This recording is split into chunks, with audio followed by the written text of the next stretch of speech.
কোনো রকম ওভেন ছাড়াই চুলায় তৈরি নরম তুলতুলে পাউরুটি যে কেউ চাইলে বানিয়ে নিতে পারবে। আসসালামু আলাইকুম everyone, welcome back to my channel. আজকের পর্বে আপনাদেরকে তৈরি করে দেখাবো চুলায় তৈরি নরম তুলতুলে পাউরুটি। চাইলে যে কেউ এই পাউরুটিটা চুলায় তৈরি করে নিতে পারবেন। আশা করছি আমার আজকের রেসিপি আপনাদের কাছে ভালো লাগবে। প্রথমে একটা মিক্সিং বলে আমি নিয়ে নিচ্ছি প্রায় 4 কাপ পরিমাণে ময়দা। চাইলে আটা দিয়েও এই পাউরুটিটা তৈরি করা যাবে। এরপর এখানে দিয়ে দিচ্ছি প্রায় 1/3 কাপ পরিমাণে চিনি। লবণ দিয়ে দিচ্ছি প্রায় 1 টেবিল চামচ পরিমাণে। এরপর এখানে দিয়ে দিচ্ছি প্রায় 1 টেবিল চামচ পরিমাণে অ্যাক্টিভ ড্রাই ইস্ট।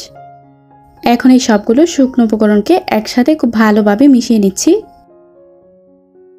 এরপর কুসুম গরম পানি দিয়ে আমি একটা ডো তৈরি করে নিব।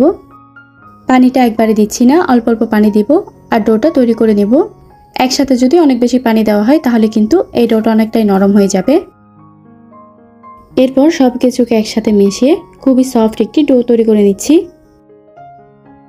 এখন এখানে আমি প্রায় 2 থেকে 3 টেবিল চামচ পরিমাণে দিয়ে দিচ্ছি রান্নার তেল। এখন এই তেলটা দিয়ে খুব ভালোভাবে এই ডোটাকে মতে নিচ্ছি। এই ডোটাকে যত বেশি মতা হবে পাউরুটিটা কিন্তু তত বেশি সফট এবং ফ্লাফি হবে।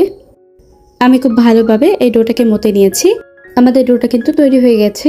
একটা র্যাপিং পেপার দিয়ে এই ডোটাকে প্রায় 1 ঘন্টার জন্য রেস্টে রেখে দিব যে কোনো গরম স্থানে। এরই মধ্যে কিন্তু এই ডোটা ফুলে ডাবল হয়ে যাবে। প্রায় 1 ঘন্টা পর আমাদের ডোটা কিন্তু ফুলে ডাবল হয়ে গেছে। আমি র্যাপিং পেপারটা সরিয়ে নিচ্ছি। এরপর এই ডোটাকে আবারও খুব ভালোভাবে প্রায় 3 থেকে 4 মিনিটের জন্য মতে নিচ্ছি। এখন এই ডোটাকে আমি ভাগ করে নিচ্ছি। এরপর এখান থেকে একটা করে লেচি নিয়ে হাতের সাহায্যে এভাবে রাউন্ড বলের মতো করে নিচ্ছি। আপনারা দেখে হয়তো বুঝতে পারছেন। আমি সবগুলো লেচি এভাবে হাতের সাহায্যে রাউন্ড করে নিয়েছি। এরপর এখানে আমি একটা মোল্ড নিয়েছি যে বাটিটাতে আমরা পাউরুটিটা বেক করব। উপরে হালকা একটু তেল ব্রাশ করে দিচ্ছি, এতে করে এই পাউরুটিটা খুব সহজে মোল্ড আউট হয়ে যাবে। এখন যে বলগুলো আমরা তৈরি করেছিলাম সেগুলো আমি একে একে বসিয়ে দিচ্ছি। সবগুলো দিয়ে দেওয়া হয়ে গেছে। এখন এই বাটিটাকে আমি প্রায় আবারও 20 মিনিটের জন্য রেস্টে রেখে দিব। ফিরে এলাম 20 মিনিট পর। দেখতে পাচ্ছেন এই ডোটা কিন্তু ফুলে প্রায় মোল্ডটা পড়ে গেছে। এখন উপরে খুব সুন্দর একটা কালার আসার জন্য আমি একটা ডিমের কুসুম ব্রাশ করে দিচ্ছি। এতে করে এই পাউরুটির মধ্যে খুব সুন্দর একটা কালার আসবে। এখন এই পাউরুটিটাকে আমরা বেক করে নিব। চুলায় একটা হাঁড়ি আমি আগে থেকে প্রায় 10 মিনিটের জন্য প্রিহিট করে নিয়েছি। মাঝখানে একটা স্ট্যান্ড দিয়ে দিচ্ছি। এরপর পাউরুটির বাটিটাকে আমি বসিয়ে দিচ্ছি। চুলার হিটটাকে মিডিয়াম টু লোতে রেখে এই পাউরুটিটাকে আমি প্রায় 30 থেকে 35 মিনিটের জন্য বেক করে নিচ্ছি। প্রায় 30 মিনিট পর দেখতে পাচ্ছেন খুব সুন্দর একটা কালার চলে আসছে। একটা টুথপিকের সাহায্যে চেক করে নিচ্ছি।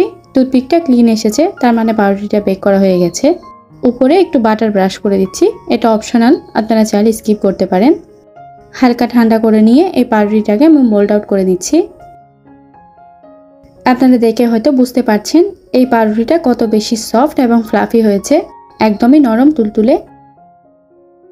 চাইলেই কোনো রকম ওভেন ছাড়াই চুলাতে পাউরুটিটা তৈরি করে নিতে পারবেন। আমি আশা করছি আমার আজকের এই সহজ রেসিপি আপনাদের কাছে ভালো লেগেছে। ভালো লাগলে প্লিজ ভিডিওটাতে একটি লাইক দিবেন আর চ্যানেলটি সাবস্ক্রাইব করে পাশে থাকবেন। আজকের মতো এখানে বিদায় নিচ্ছি। আল্লাহ হাফেজ।